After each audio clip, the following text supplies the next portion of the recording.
रामपुर गांव की कहानी। बहुत समय पहले की बात है। एक सुंदर और खुशहाल गांव था जिसका नाम रामपुर था। ये गांव हरियाली से भरपूर था और यहाँ के लोग ईमानदारी, परिश्रम और आपसी प्रेम के लिए जाने जाते थे। गांव के बीचों बीच एक पुराना बरगद का पेड़ था जिसे लोग गांव का रक्षक मानते थे।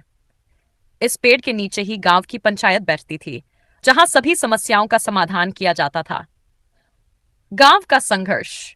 रामपुर के लोग मेहनती थे, लेकिन कुछ सालों से सूखे के कारण उनकी फसलें खराब हो रही थी। गांव के तालाब और कुएं भी सूखने लगे थे।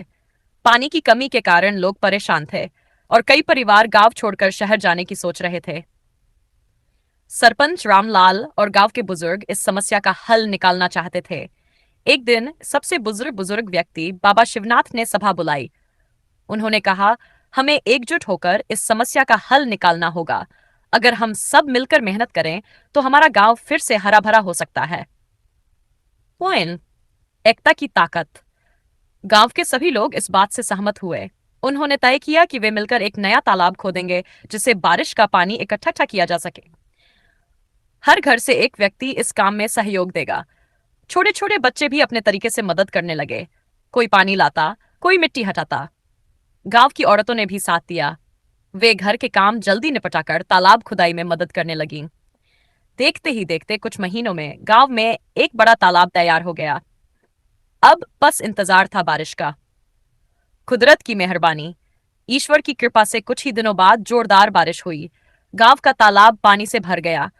कुएं और नहरों में भी पानी आ गया।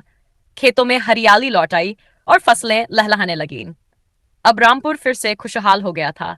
लोग अपनी मेहनत और एकता के कारण सफल हुए।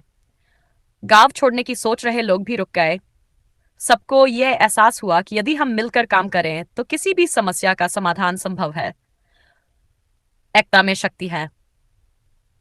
इस कहानी से हमें यह सीखने को मिलता है कि अगर हम सब मिलकर किसी लक्ष्य के लिए कार्य करें तो कोई भी कठिनाई हमें रोक नहीं सकती। एकता में ही सच्ची शक्ति होती है।